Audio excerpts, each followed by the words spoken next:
Hello, everyone, and welcome to the I Fear I Have Thoughts podcast, where I share my opinions that literally nobody asked me for. And today, I am talking about something that I would die on this hill, and maybe you've heard about it, maybe you haven't, but today we are going to be talking about the reasons why hating on cats is linked to misogyny, and the reason that I always feel like men or boys who are just major haters on cats for zero reason, why I think that they are a red flag. And I have 100 reasons that I could rant about, but I have a Google Docs for today, for this episode.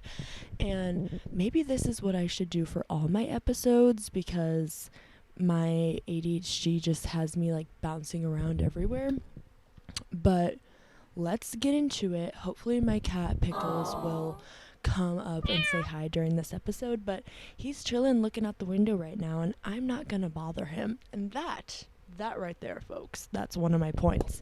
So the way that society talks about cats has been deeply connected to the way that society has historically talked about women. This went back to like the witch trials. And I'm not saying if you don't like cats, you're automatically sexist. I mean, there's people who are allergic, there's people who have like cat trauma, like the cat scratched you when you were 5 years old, or maybe you just prefer dogs. Like, one of my best friends is a more of a dog person, and I love her. She's awesome. But have you ever wondered why? It's like you will be burned at the stake if you ever say that you don't like dogs, and they are huge, slobbery, loud, they smell bad. But then if it is so okay to just talk about how much you hate cats, even if they're just innocent, and it's just weird. It's like this emotional hatred. And also, crazy cat ladies have always been a thing. Like, hello, why is there no crazy dog guy? Like, there's people who have a million dogs, like, and it's just like, okay, another reason to hate on women. People use crazy cat lady as an insult to call someone like mentally unstable, to call them lonely, to make fun of how they don't have a companion in their life.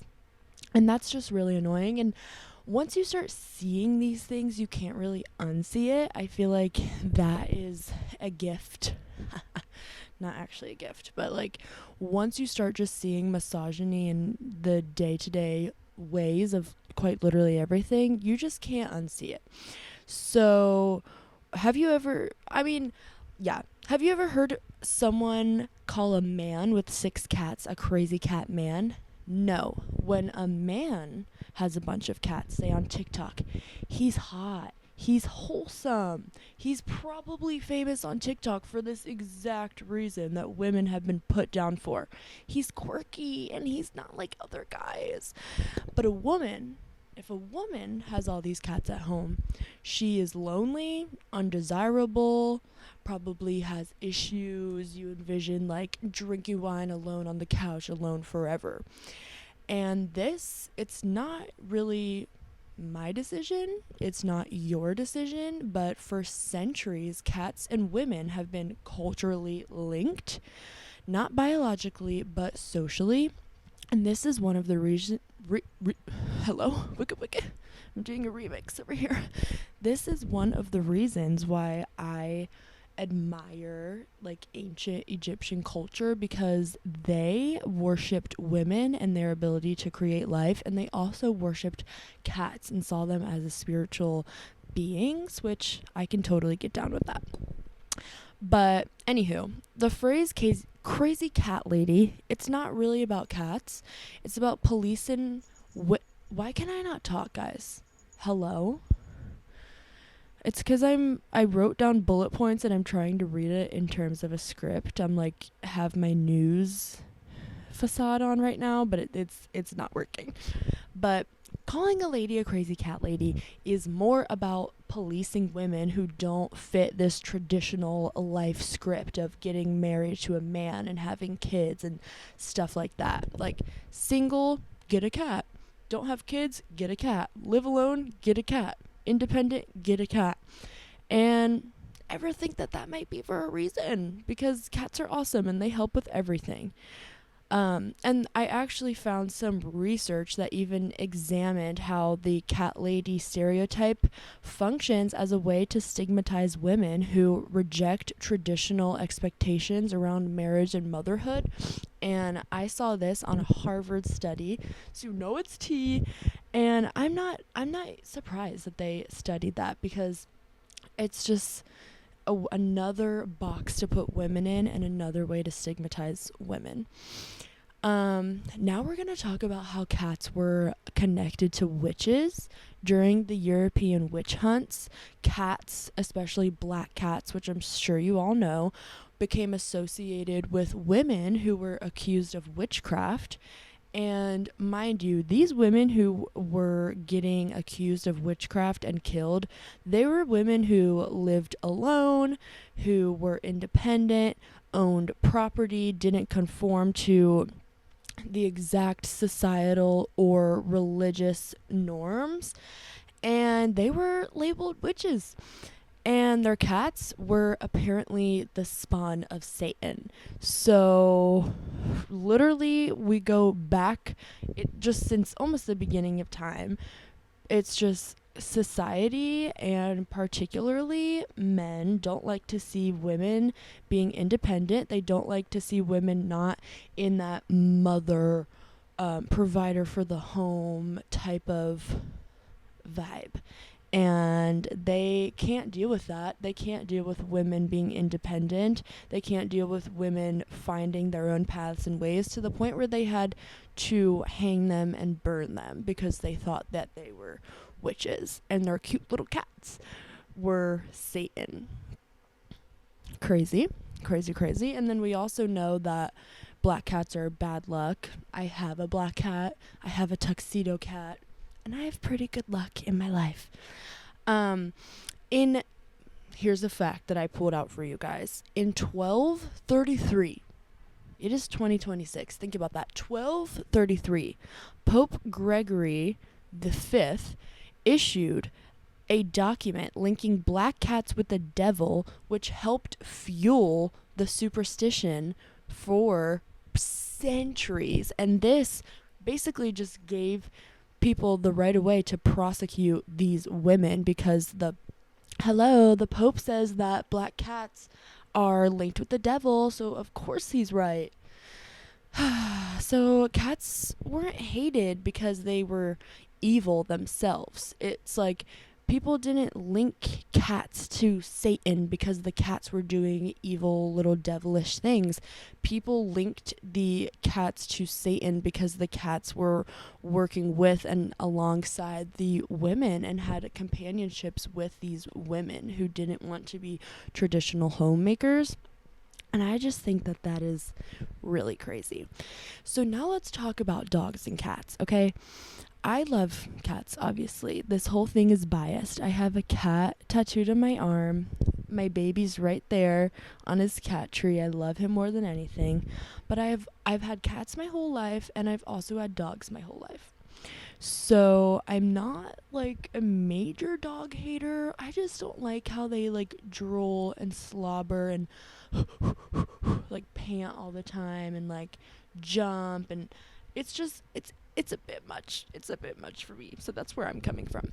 But now I want to talk about dogs versus cats and the biology of them, because dogs were selectively bred to obey humans. Like, dogs were literally not created, but dogs were bred over time for centuries and centuries and centuries to obey humans.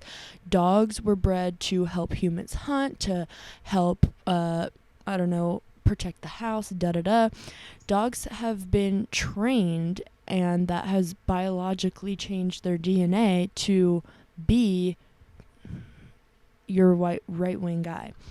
But cats are different. They just kind of coexist with us. Like, you may own a cat, but sometimes you'll feel like the cat really owns you. You can't negotiate with the cat the way that you can with a dog. It's harder to bribe a cat than it is with a dog. A dog usually asks, well, what do you want me to do? What do you want me to do for you? But a cat is more like, what's in it for me type of thing. And for some people, that independence of the cat is interpreted as arrogance or coldness. And that, again, just directly links back to how people have been viewing women who may give you the cold shoulder. They're really just putting up a boundary that you're not choosing to respect. And that is my biggest thing with cat owners, is that I feel like you have to understand boundaries in a certain different way, because cats have a different boundary than dogs. Dogs will want to be on top of you 24/7, and a cat, every time you pick up a cat, it's not going to want that. And you learn body language, facial expressions, the way his tail is shows you what he's feeling, stuff like that. You can apply that to your day-to-day life with human beings as well, and understand that they are either putting up a strict boundary and saying no or not right now, or they are kind of, you can tell they're not really loving it. And that is something that applies to life. And I personally think that dog people tend to be more disrespectful towards boundaries, particularly with women expressing boundaries, than cat people. And it's weird because it's linked back to these things that were, before like 1230, hello, that is so long ago, but it's like a chain, basically. Just over time, all these links come together and help form our beliefs and thoughts that we have today. And it's just crazy. But the independence of cats, people think it's disrespectful or mean, or the cat's being cold. But here's the thing. Like, all those adjectives are the same ones that have historically been used against women who weren't submissive. Like bossy, cold, stuck up, independent, difficult, flaky. Like, you see the pattern? It's really weird. It's super linked to each other. It's like correlation or causation type of thing. This is just correlation, and I feel bad for the kitties getting a bad rep, but also I feel bad for us women. Actually, I don't feel bad for us because we're strong enough to handle it, and I know it. But it's just really annoying that, why are we being linked with being satanic just because we don't want to have your baby? That's not. On to my next reason. Cats do not worship you. You worship your cat, okay? These babies are used to being like fanned in ancient Egypt, which, as they should, they are so beautiful. I will always think the feline is such a beautiful species. Their face is so demure. I'm just looking at my baby right here. Face so cute, eyes so cute, everything is so beautiful. And there is something more feminine about a cat than there is a dog. And I think that that's interesting as well, because even if it's a boy cat, it still gives more feminine. I don't know if it's just the walk and the more maybe daintiness and the independence and the attitude of it all, but there is something more feminine about cats as well that I think is part of the reason. Just like how they always say a dog is a man's best friend, but then if a woman has a cat that's her best friend, she's a crazy cat lady. But if a man has a dog that is his everything, a dog is the man's best friend. It's just really crazy how these little societal norms and sayings have genuinely shaped the way that we view gender and gender roles, and even animals take part in this. But Anywho, cats don't worship you. I think that one reason cats make people who aren't familiar with how to deal with a cat uncomfortable is because they don't perform like affection the same way that dogs do. And dogs are very performative. You know, they want you to cheer them on, they want you to pet them, they want you to clap for them, they want treats, blah blah blah.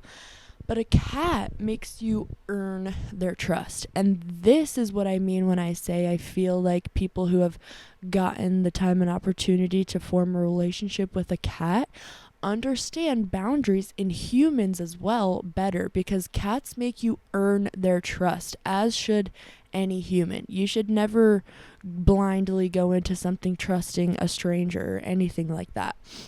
They don't immediately adore everyone the way that a lot of dogs do, and they have boundaries. Sometimes they just don't want to be touched or don't want to be looked at or whatever. And these are funny because this is a normal quality that humans have and that every single human, regardless of your sex, gender, has. So imagine saying, like, I hate, I don't know, Sally because she didn't immediately come up to me and hug me. That's basically what you're saying when you say you don't like cats because they're not affectionate after you met it for the first time, so you think it's mean. It's literally giving, like, where's my hug at energy, and I hate it. I hate it. It's like literally like, oh, I'm not going out with her because she didn't let me hit on the first date. Like, yeah. You have to work for it. You have to earn it. Trust, love is a very sacred thing. Like when animals put their belly up to you, they don't just do that immediately, especially cats. But yeah, it just sounds ridiculous if you were like, oh, I hate Sally because she didn't kiss me on our first date, or she didn't take me home on our first date. Like, okay, where's your patience, where's your boundaries, and where's your respect? Like, it's kind of crazy. But people praise dogs for their unconditional affection, which I totally get. Who wouldn't want unconditional affection? But it's just not nice. Like, you're criticizing cats for having terms and conditions and boundaries when that is a normal thing in humans, healthy humans, particularly, who are able to understand their own boundaries and needs. Now we're going to talk about the consent conversation, because you could probably feel it coming. This is where the internet low-key went wild, and when I started seeing stuff about this, because people have said, like, cats teach consent, and I mean, that's really oversimplified, but there is a reason that phrase became really popular. And again, I think it is because cats are linked to women, and it's just, you can use the analogy of boundaries with cats in the same way that you could use the example with a woman and her boundaries, or any person and their boundaries. But like we've said before, like, it hasn't been conditioned over time to be that way, unfortunately. But cats communicate their boundaries like a healthy human being in a healthy relationship does, or a healthy human who has healthy boundaries would. They will flatten their ears or do helicopter ears, wave their tail, walk away, look at you weird. Like, they don't pretend to enjoy interaction for validation when they aren't actually enjoying it.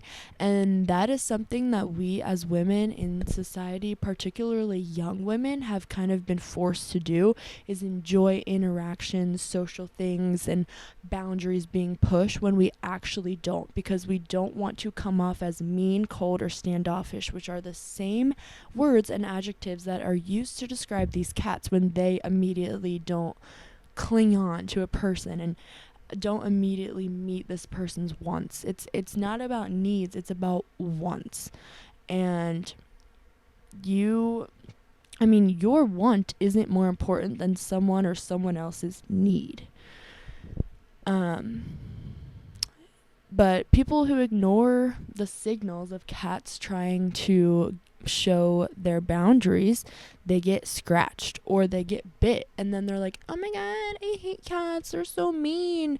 Well, the cat was trying to communicate that it didn't want you to pick it up like that, and you kept doing it. Cats are not evil. They were communicating the whole time. They don't have words to use. They were communicating. They told you no, and you still push the line of the consent. And again, I'm not saying people who dislike cats don't understand consent, but I just feel like this is a great analogy for consent and boundaries. But it's worth asking why respecting boundaries in cats is often interpreting them as having an attitude. Like, why is cats not wanting to be... I mean, he lives in his own little world. He has his own little life. Like, oh, gosh, I just love them. And here's another thing. Misogyny isn't always loud. And I honestly feel like more often than not, it is quiet because it has been conditioned into society as a whole. But yeah, misogyny isn't someone screaming like, you're a woman, you belong in the kitchen. Like, it can be much subtler. Stereotypes that we all are just kind of... we just have brushed past them at this point. Just ridicule about how women can do less than men, and people deciding that traits that are associated with being feminine deserve less respect, or even colors such as pink or patterns get taken less seriously because they are linked with femininity, and that for some reason deserves less respect. The same way, if a dog barks at you, oh, you won't pet that dog there again. But if my cat hisses at you, you will still try to push its boundaries. It's just really weird. And researchers have explored whether these negative attitudes towards cat overlap with gender bias, and only a small positive relationship between misogyny and cat hate, not enough to actually conclude this. But like I said, I don't think it's a causation thing. I just think it's a correlation thing. And I think that the cultural association between women and cats needs to be talked about more, and maybe people will open their eyes up more. And I've always just thought it was a green flag when people are able to understand cats and not push their boundaries, because history has repeatedly linked cats and women, and those stereotypes still influence our culture today. So also, like, remember earlier I was talking about how a dog is a man's best friend, but say the guy has 12 dogs. It's like, oh my god, he's so cute and quirky and fun. Like, he's probably making thousands off of TikTok being a quirky little dog dad. But if a woman had, I don't know, even 3 cats, and she lived alone, and you were to say, God forbid, she was single, think about what you think in your brain. You would think lonely, weird, old, bitter, witchy almost, cardigan, dark room, sad, depressed, has some issues. It's just... Now picture a guy who lives alone and has 3 golden retrievers. Suddenly he is outdoorsy. He's stable enough to have these cats. He's a family man. He has the same number of animals as the cat woman, but just totally different assumptions, and that is bias. And that's a bias that even I, like, it's weird. It's like that is what pops up in my brain, and we have to condition ourselves out of that, because that, I just think it's more damaging than we think if we have stereotypes in our brain that we didn't even install. Like, it was installed for us. And I really think that we should rewind that. But cats have been super misunderstood since like the beginning of time. Like modern animal behavior research shows that the stereotypes about cats are simply not true. And cats are very, very intelligent. And one big stereotype about cats is that they are antisocial, but that's not true. Cats, just like any animal, especially mammals, they need companionship. Um, Cats just don't. I keep using this example, but like cats don't give it up on the first date. Like cats don't just give you their all right away because they want the love back. It's a relationship that you actually have to build. Um, and scientists, I found out this while I was researching this, they actually call them asocial, which means they choose their social interactions. And this is obviously different than what dogs do because dogs are just straight up social. So I think that that's actually just makes it so much sweeter when you have this bond with the cat. It makes it more special because they're choosing to let you in, and I think that is very special. um, but yeah, cats form bonds. They recognize human voices. They develop attachment styles just like humans. They can have anxious attachment styles, avoidant attachment styles.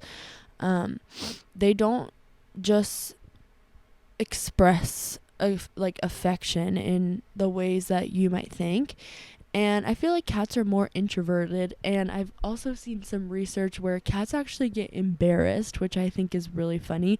And sometimes they just embarrass themselves and kind of like run away.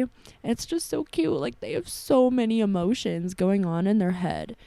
Um, so let's wrap it up. Am I coming on here saying every person who dislikes cats is misogynistic? No, absolutely not. That is crazy, and that is just a broad generalization, which is low-key one of the issues behind this. So that's not what I'm saying. People dislike different animals for completely valid reasons. Like, I don't know, Bethany Hamilton probably doesn't like sharks, but the cultural obsession with mocking cats, and especially the cultural obsession with mocking women who love cats, didn't just appear out of nowhere. It's connected to centuries of history, centuries of misogyny, and centuries of history hating women who were independent, unmarried, unconventional, and didn't want to have children. And they were mocked. And they weren't just mocked, but they, a long time ago, were actually killed for this. And their cats were killed for this. And the cats were collateral damage. So maybe the next time someone says, ew, I hate cats, or like, ugh, cats are so mean, you can ask them why. And someone might say they don't obey, they're too independent, they're too mean.